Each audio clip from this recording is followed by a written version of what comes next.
Good evening to you all, family, teachers, administration, and members of the Oakdale Security Department who have chosen to join us here tonight. Keeping those beach balls on lock. And oh yeah, the NHS class of 2013.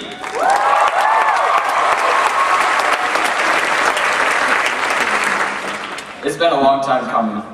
We started preschool with Y2K and are now graduating having dodged the alleged 2012 end to the world.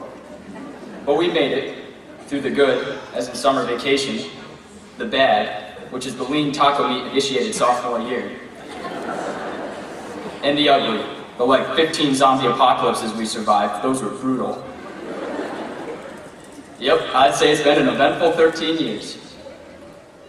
But really, who would have known that all of this would occur when we were back in preschool, just spending our days doing finger paints and playing in the sandbox?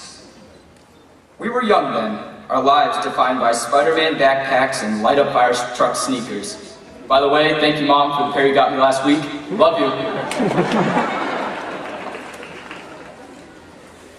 At the time, there was a particular happiness to our lives. Most likely, it was because we were shielded from the real world, from deceit, doubt, and ridiculous amounts of standardized testing. Big Bird never lied. Barney was the man, and the most complex question we ever had to deal with was, where's Waldo? The happiness of our childhood came from the simplicity of our lives. Happiness through simplicity, an idea articulated by the American philosopher Henry David Thoreau. But as we got older, our lives became more complicated. People began to ask questions about college, future goals, and why after a night out with friends there were bullet holes in the side of our cars.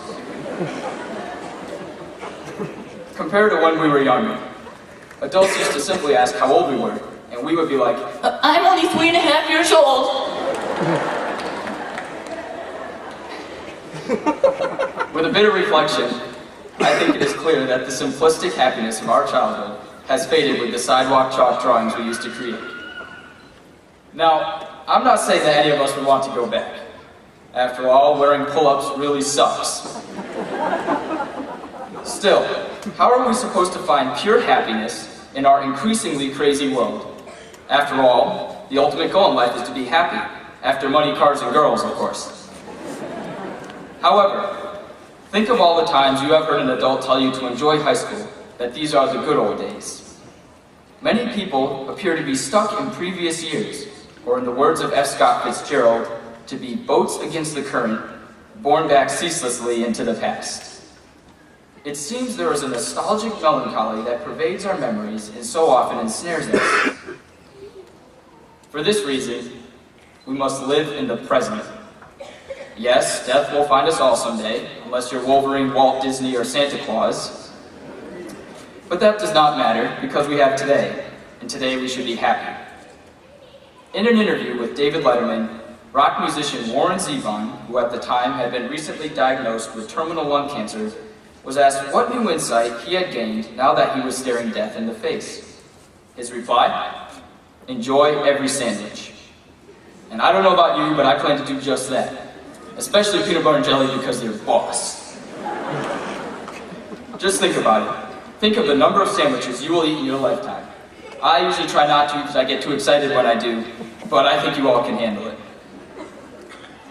If you swore to be happy every time you ate a sandwich, you would be on your way towards being a very happy person. And why stop at sandwiches? Be happy when you have a glass of chocolate milk. Be happy when you're trimming your fingernails and you're like trying to get the right angle, but you're like so nervous you like slip and like practically cut your finger and you have to like call your mom. Never happened to you, it happens to me all the time. But heck, if it makes you happy, freestyle rap in the shower.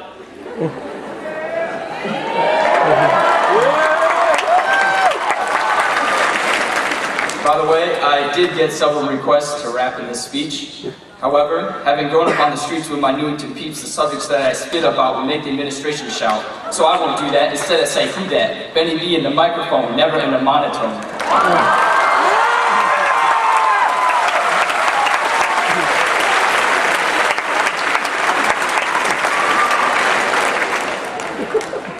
Still, there is much happiness to be found in the little things that make up your life. Whether you live 20 years or 90 years, life is brief regardless. No matter your circumstances, though, there will always be things around you in which you can find joy. Happiness is not some distant finish line. It is right in front of you. All you have to do is simply reach out and grab it. Consequently, I find a major flaw in our Declaration of Independence. Yeah, Mr. K, I just went there.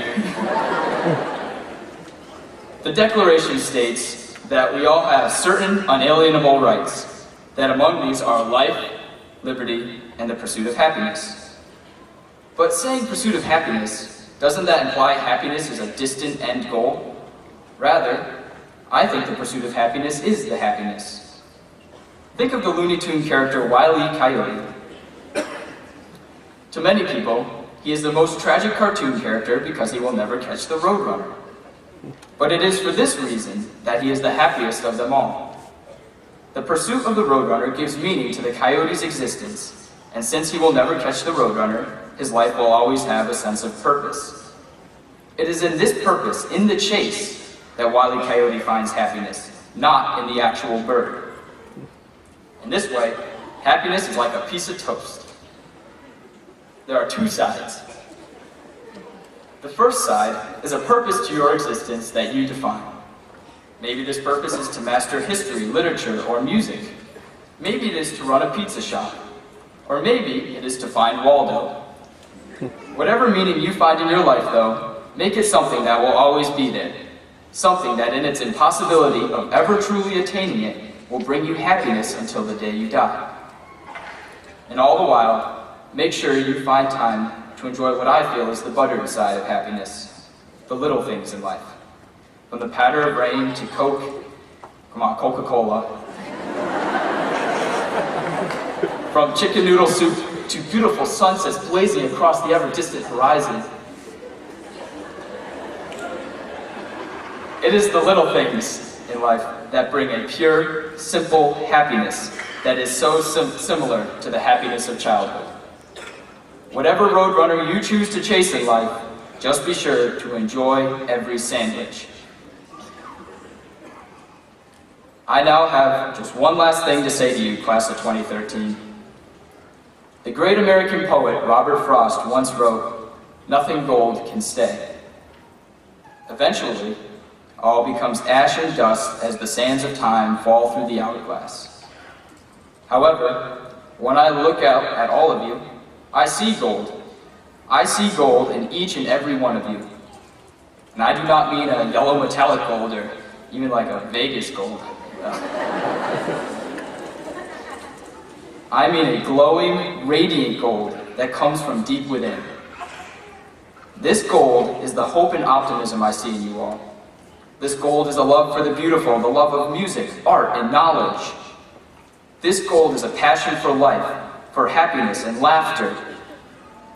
So much gold do I see in you, class of 2013, that even if King Midas himself were to enter this room, he could not alter you with his touch. So much gold do I see that if there were any leprechauns sitting in the audience, their pots would look poor and empty next to you. Even the breakfast cereal Golden Grams ain't got nothing on you. And because of this, in reply to Mr. Frost's statement that nothing gold can stay, I simply will quote a line from S.E. Hinton's famous novel, The Outsiders. Stay gold. Stay gold and turn ashes into artistry. Stay gold and turn dust into diamonds. Stay gold and turn the sands of time, which so often wear down our very beings, into stars burning brightly for eternity. Stay gold, class of 2013. Stay gold. Thank you.